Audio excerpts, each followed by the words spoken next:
Apa banyaknya perbuatan-perbuatan yang kelihatannya sedang beribadah kepada Allah, modelnya akan mendapatkan pahala dari Allah, ternyata di hadapan Allah zol, nol, tidak ada nilainya sama sekali. Bisu'in niyah, karena niat yang tidak baik. Orang yang hijrah itu akan mendapatkan sesuai dengan niatnya pada saat dia meninggalkan Makkahul Mukarramah. Kita juga pada saat proses kita melakukan aktivitas ini juga akan mendapatkan apa yang kita niatkan. Maka sangat disayangkan sekali kalau ada orang kerja kok semata-mata nyari duit. Rizki itu takarannya itu sudah jelas. Rizki itu nggak pernah salah alamat. Kalau COD masih ada salah alamat itu. Kalau rizki itu nggak bakalan salah alamat. Artinya apa? Kalau kita ada orang yang nyari rizki, orang yang bekerja mati-matian, sudah niatnya semata-mata nyari duit, kok di dalam aktivitas kerja itu sampai lupa terhadap kewajiban kita sebagai umat Islam, rugi 12 itu.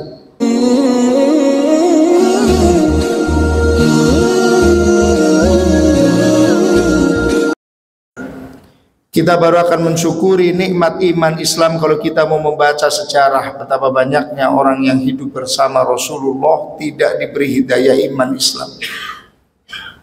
Abu Lahab, Abu Jahal, Abu Thalib, orang yang hidup bersama Rasulullah SAW. Bahkan Abu Lahab itu pernah rela tidak punya budak pada saat kelahirannya Rasulullah SAW dan memerdekakan budak tanpa syarat. Pada saat budak itu yang bernama Suwaibah memberikan informasi kepada Abu Lahab bahwa Mbak Yu iparnya, Mbak Yu ipar itu bahasa Jawa nih, kakak ipar perempuannya Siti Aminah baru melahirkan bayi laki-laki. Saking senengnya langsung kamu merdeka tanpa harus menebus, tanpa syarat. Tapi Abu Lahab tidak diberikan hidayah iman Islam oleh Allah Subhanahu wa ta'ala. Kita jauh dari waktu, jauh dari tempat, tidak pernah berjumpa dengan Rasulullah, tapi Allah memberikan hidayah iman Islam kepada kita. Kita senantiasa bersyukur, kita senantiasa berdoa, ya Allah, Allahumma ahyina bil iman wa amitna bil iman wadkhilnal jannata ma'al iman. Ya Allah, kami mohon hidup kami senantiasa beriman, meninggal kami dalam keadaan beriman, dan masuk surga kami bersama-sama dengan iman. Salawat serta salam kita sampaikan kepada Nabi Agung Muhammad SAW, para keluarganya, para sahabatnya, serta umatnya yang selalu istiqomah dalam menjalankan sunnah-sunnahnya, dan insya Allah kita kelak mendapatkan syafaatnya di yaumul kiamah nanti. Bapak Ibu yang dirahmati Allah, apapun yang kita lakukan, potensi bernilai ibadah bisa juga berpotensi bernilai maksiat, dan bisa juga hanya sebagai adat. Apapun yang kita lakukan, yang menentukan perbuatan kita itu bernilai sebagai ibadah atau maksiat atau adat adalah niat. Niat itu lebih utama daripada amal. Kenapa? Orang niat melakukan suatu kebaikan, kok tidak jadi melakukan kebaikan, orang itu telah mendapatkan pahala satu sempurna dari Allah Subhanahu wa ta'ala. Tapi kalau orang beribadah, orang beramal tanpa didasari dengan niat, maka amalnya sia-sia, tidak diterima oleh Allah Subhanahu wa ta'ala. An-niyatu hiya qasdu syai'in muqtaranan bi fi'lihi syai'. Niat itu sengaja melakukan sesuatu bareng dengan action melakukan sesuatu itu. Niatnya kita melakukan ibadah telah ditentukan oleh Allah melalui Rasulnya, melalui para ulama. Kapan kita niatnya wudhu, kita niat wudu bareng pada saat kita membasuh wajah yang pertama.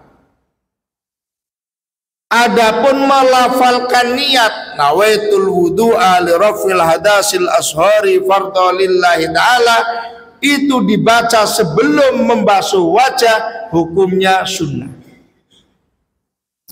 Kapan niatnya sholat? Pada saat kita takbiratul ihram, lisan kita mengucapkan Allahu Akbar, hati kita mengucapkan saya niat sholat fardu duhur jamaah atau makmum atau imam 4 rakaat karena Allah. Adapun melafalkan usolli fardhu duhri 4 rakaat mustaqbilal qiblati sebelum takbiratul ihram, hukumnya sunnah. Kapan kita niatnya puasa? Dari maghrib sampai sebelum subuh. Kapan kita niatnya haji? Pada saat kita mau meninggalkan atau mau kita menuju ke Arafah. Kapan kita niatnya umroh? Pada saat kita di mikot. Niatnya sholat, niatnya wudhu, niatnya puasa, niatnya ibadah telah ditentukan dalam ilmu fikih. Di dalam perbuatan kita juga ada yang kelihatannya hanya mendapatkan keuntungan duniawi, tapi dikarenakan niat yang baik, maka perbuatan itu bernilai ibadah. Kam min amalin yatasawwaru bi suratin min a'malid dunya fayasiruna min a'malil akhirah bi husni niyah. Betapa banyaknya perbuatan-perbuatan manusia, perbuatan kita yang kelihatannya hanya akan mendapatkan keuntungan duniawi saja. Ternyata di samping mendapatkan keuntungan duniawi, perbuatan kita pun dicatat ibadah di sisi Allah Subhanahu wa taala bi husni niyah, karena kita mempunyai niat yang baik. Contohnya apa? Kita bekerja, kita berdagang, kita melakukan aktivitas yang tujuannya untuk mendapatkan ekonomi. Ada yang jadi sopir taksi, Gojek dan lain sebagainya. Semua yang kita lakukan yang secara lahiriah hanya akan mendapatkan keuntungan duniawi saja. Ternyata yang kita lakukan bisa bernilai ibadah di hadapan Allah Subhanahu wa taala kalau kita mempunyai niat yang baik. Maka kita sebagai laki-laki itu wajib nyari rezeki itu. Gak boleh kita itu hanya wiridan saja di masjid. Pernah terjadi pada zaman Amirul Mukminin Umar bin Khattab. Ada seorang perempuan gendong anaknya yang nangis datang ke Amirul Mukminin. Wahai Amirul Mukminin, suami saya nggak mau kerja, wiridan aja itu, zikir aja dalam masjid, nggak pernah ngurusin ekonomi. Ini sampai kami ini kelaparan. Didatangin sama Amirul Mukminin, if'al, al malu la yang zidu minas sama. Kerja kamu, kerja, duit, harta nggak mungkin turun dari langit. Tapi bagaimana pekerjaan yang kita lakukan ini, aktivitas duniawi ini, di samping mendapatkan upah, mendapatkan ujrah, mendapatkan gaji, kita juga langkahnya dinilai ibadah di hadapan Allah Subhanahu wa taala. Maka tanamkan niat yang baik. Kita keluar rumah sampai kembali ke rumah bisa dicatat ibadah si Allah. Kalau ada apa-apa di jalan fisabilillah, asal kita punya niat yang baik. Maka setiap mau keluar rumah, bismillahirrahmanirrahim, saya niat mencari rezeki untuk bekal beribadah kepada Allah Subhanahu wa taala. Setiap langkah kita, setiap perputaran roda kendaraan kita, sampai kita di kantor, sampai kita kembali ke rumah lagi, kita dicatat orang yang sedang beribadah di hadapan Allah Subhanahu wa taala. Tapi ada kalanya kerja kita itu hanya bernilai adat. Kalau apa? Jam 7 pagi itu keluar rumah, jam 5 sore keluar kantor, hanya itu dok. Nggak pernah niat apa-apa. Pokoknya jam 7 keluar rumah, jam 5 keluar kantor. Itu namanya hanya adat kebiasaan kita saja. Tidak bernilai ibadah di hadapan Allah Subhanahu wa taala. Olahraga bisa bernilai ibadah. Makan bisa bernilai ibadah. Tidur bisa bernilai ibadah. Bahkan sampai hubungan suami istri bernilai ibadah. Sahabat pada saat Rasulullah menyampaikan hubungan suami istri bernilai ibadah, bertanya, ya Rasul, masa melampiaskan nafsu itu bernilai ibadah? Kata Rasul, bagaimana kalau dilampiaskan kepada yang bukan halal? Dosa enggak? Dosa. Kalau kepada yang tidak halal dosa, kepada yang halal maka berpahala. Yang penting tanamkan niat dalam setiap melakukan kegiatan. Yang penting kegiatan itu tidak bertentangan dengan hukum Allah. Tidak bisa pula niatnya baik tapi perbuatannya tidak sesuai dengan aturan Allah. Bismillahirrahmanirrahim. Umpama ada orang Bismillahirrahmanirrahim niat korupsi buat bangun masjid, umpama nih niatnya baik tapi perbuatannya tidak sesuai dengan aturan, tidak bernilai ibadah. Wa kam min amalin yatasawwaru bi suratin min a'malil akhirah fayasiruna min a'malid dunya bisu'innya. Apa banyaknya perbuatan-perbuatan yang kelihatannya sedang beribadah kepada Allah, modelnya akan mendapatkan pahala dari Allah, ternyata di hadapan Allah zol, nol, tidak ada nilainya sama sekali, bisu'innya, karena niat yang tidak baik. Bapak Ibu yang dirahmati Allah, jangankan kita, di zaman Rasulullah SAW hijrah, ternyata ada kelompok-kelompok yang hijrahnya itu tidak karena Allah dan tidak karena Rasulnya. Rasulullah SAW mendapatkan tekanan yang luar biasa di Makkatul Mukarramah. Rasulullah diintimidasi, Rasulullah diboikot. Allah memerintahkan Rasulullah pindah dari Makkatul Mukarramah menuju ke Yasrib. Namanya bukan Madinah itu dulu, namanya Yasrib.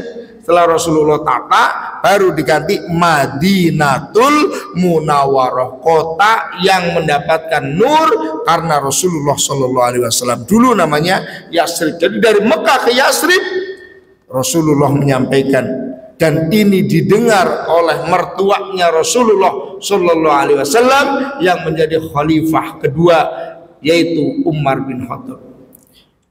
Dan Amirul Mukminin Abi Hafsin Umar ibnul Khattab radhiyallahu anhu, sami'tu Rasulullah sallallahu alaihi wasallam yaqul, dari Amirul Mukminin bapaknya Hafsah Umar bin Khattab radhiyallahu anhu, Allah telah meridhoinya.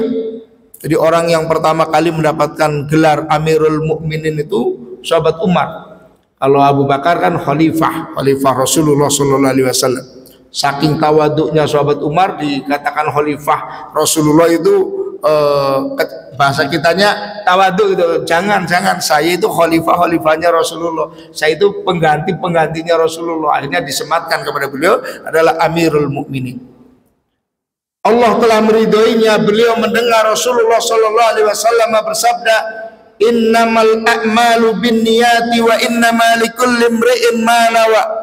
Segala perbuatan kita itu tergantung pada niatnya, dan orang akan mendapatkan apa yang diniatkannya. Kita semuanya melakukan aktivitas akan mendapatkan sesuai dengan niat kita masing-masing. Orang yang hijrah dari Mekah ke Yasrib itu akan mendapatkan sesuai dengan yang diniatkannya masing-masing. Faman kanat hijratuhu ilallahi wa rasulihi fa hijratuhu ilallahi wa rasulihi. Siapa orangnya yang hijrah yang ikut Rasulullah pindah dari Mekah ke Madinah, ke Yasrib karena Allah dan Rasulnya, maka orang itu akan mendapatkan pahala dari Allah dan syafaat dari Rasulullah Sallallahu Alaihi Wasallam. Ini kelompok mayoritas. Tapi ada sempalan wa man kanat hijratuhu lidunya yusibuha. Ada kalanya orang yang pindah ke Yasrib itu bukan karena ikut Allah, bukan karena ikut Rasulullah, tidak ingin mencari ridho Allah, tidak ingin mendapatkan syafaat Rasulullah, tapi karena di Mekah itu tandus, susah nyari duit. Mekah itu keras karena pegunungan. Pak Kiai Jaya itu paham, yang biasa bolak-balik ke sana. Bapak Ibu yang biasa ke sana itu paham. Atau satu kali ke sana itu sudah bisa bedakan bagaimana polisi Mekah dan polisi Madinah. Bagaimana ramahnya orang Madinah. Orang Mekah keras, orang gunung. Nyari duit susah, tandus. Ada orang yang ikut ke Yasrib itu bukan karena Allah, bukan karena Rasulnya, karena pengen nyari kerjaan. Yasrib Madinah itu datar. Gunung yang paling gede itu hanya gunung Uhud aja itu. Selebihnya datar. Perkebunannya bagus. Orang tani, makanya orang tani itu ramah-ramah. Orang Madinah itu ramah-ramah. Kita itu mertamu ke orang tani. Walaupun orang tani, mohon maaf, rumahnya itu sangat sederhana, mesti ditawarin makan kita itu. Di Madinah itu seperti itu. Orang-orang Mekah yang susah nyari duit ngeliat, pada berbondong-bondong pindah ke Yasrib, di sana gampang nyari duit, pertaniannya banyak, subur, tanahnya ikut aja lah. Tapi ingin mendapatkan harta di sana. Awim ra'atin yang ihwa. Itu kelompok kedua. Kelompok ketiga ada orang yang tergila-gila sama perempuan. Perempuan itu bernama Ummu Qais. Ummu Qais itu sudah pindah ke Yasrib. Laki-laki ini ke Yasrib bukan karena Allah, bukan karena Rasulnya, bukan karena harta, tapi ingin menikahi Ummu Qais. Makanya ada kisah hijrah li Ummi Qais, hijrah karena untuk mengejar-ngejar Ibu Qais. Ada orang yang ke sana ingin mencari atau ingin mengejar perempuan bernama Ummu Qais. Fa hijratuhu ila ma hajara ilaih, kata Rasulullah. Orang yang hijrah itu akan mendapatkan sesuai dengan niatnya pada saat dia meninggalkan Makkahul Mukarramah. Kita juga pada saat proses kita melakukan aktivitas ini juga akan mendapatkan apa yang kita niatkan. Maka sangat disayangkan sekali kalau ada orang kerja kok semata-mata nyari duit. Rizki itu takarannya itu sudah jelas. Rizki itu nggak pernah salah alamat. Kalau COD masih ada salah alamat itu. Kalau rizki itu nggak bakalan salah alamat. Artinya apa? Kalau kita ada orang yang nyari rizki, orang yang bekerja mati-matian, sudah niatnya semata-mata nyari duit, kok di dalam aktivitas kerja itu sampai lupa terhadap kewajiban kita sebagai umat Islam, rugi 12 itu. Bukan celaka 12 lagi, itu rugi 12. Kenapa? Kita mau kerja kayak apa segetol-getolnya kita, kalau rezeki kita itu belum jadi rezeki kita, tidak akan sampai ke tangan kita. Maksudnya kerja ya harus getol, kerja ya harus rajin, harus sesuai dengan SOP, tapi waktunya sholat ya sholat. Ada kesempatan kita untuk tadarus ya tadarus. Walaupun satu hari di kantor itu hanya membaca 1-2 ayat saja. Atau kita rutinkan di kantor setiap datang, bagaimana bisa kita ada celah, ada waktu untuk bisa melakukan sholat sunat duha. Atau di dalam kantor ada waktu kita celah untuk membaca 1 surat di dalam Al-Quran. Minimal surat Ar-Rahman atau surat Al-Waqi'ah atau surat Tabarok. Jadi jangan sampai kita mati-matian bekerja, yang rezekinya sudah ada takarannya, kita sampai melupakan kewajiban kita sebagai hamba Allah yang harus menundukkan diri, menundukkan hati kita kepada Allah Subhanahu wa ta'ala. Ikmal lidunyaka ka'annaka ta'isu abadan. Prinsip nyari duit begitu. Bekerjalah kalian seakan-akan kalian akan mati esok. Seakan-akan kalian akan hidup selama-lamanya. Wa'mal li akhiratika ka'annaka tamutu hudan. Beramallah kalian, beribadahlah kalian seakan-akan kalian akan mati esok. Dalam satu hari atau 8 jam kita bekerja, selipkan itu sebagian waktu kita. Sholatnya minimal ya lebih banyak berjamaahnya daripada tidak berjamaahnya. Maksudnya dari 5 waktu ini ya minimal 3 kali lah sholat berjamaah. Syukur-syukur sih full ya, tapi karena aktivitas kantor kalau tidak bisa ke masjid bisa di ruangan bikin jamaah. Tapi kalau ke masjid, satu langkah mengangkat atau menambah pahala kita, satu langkah itu mengurangi dosa kita. Jadi kalau ruangan kita semakin jauh dari masjid, dosa kita semakin banyak yang dikurangin, pahala kita itu semakin banyak. Satu langkah, satu nambah pahala, satu mengurangi dosa kita. Tapi karena satu dan lain hal kadang tidak bisa ditinggalkan di kantor, tetap usahakan berjamaah walaupun di ruangan kita masing-masing. Bekerja yang rajin, bekerja yang giat, bekerja yang sesuai dengan prosedur, tapi kita di sela-sela kerja ingat bahwa kita pun akan kembali ke hadirat Allah Subhanahu wa taala. Kita pun akan dimintakan pertanggungjawaban di hadapan Allah Subhanahu wa taala. Jangankan mobil yang kita pakai, motor yang kita pakai, baju yang kita pakai ganti-ganti. Suatu ketika Rasulullah itu disuguhin makan. Sahabat nyuguhin makan pasti halal, pasti ikhlas. Rasulullah yakin makannya itu tidak sebanyak kita.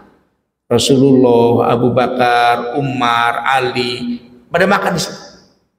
Setelah makan disuguhin sama sahabat, Rasulullah mengingatkan, Abu Bakar, Umar, Ali, summa latus'alunna yauma idin 'anil na'im. Itu yang barusan kita nikmatin ini, makanan yang disuguhin itu nanti ada saatnya akan dimintakan pertanggungjawaban yang tentang kita makan. Bagaimana dengan jabatan yang kita emban? Bagaimana dengan harta yang kita miliki? Bagaimana dengan keluarga kita? Semuanya kelak akan dimintakan pertanggungjawaban di hadapan Allah Subhanahu wa taala. Maka bekerja yang giat tapi diimbangi dengan kita beribadah yang dalam pikiran kita, dalam hati kita, agar kita ibadahnya rajin, serius. Wa'mal li akhiratika ka'annaka tamutu hudan. Ingatlah pada saat kita mau beribadah, ini ibadah terakhir bagi saya. Besok saya akan kembali ke hadirat Allah Subhanahu wa taala. Mudah-mudahan kita bisa menanamkan niat di setiap aktivitas kita sehingga setiap langkah kita dicatat ibadah di sisi Allah Subhanahu wa taala. Terima kasih, kurang lebihnya mohon maaf. Wallahul muwaffiq ila aqwamit thoriq. Wassalamualaikum warahmatullahi wabarakatuh.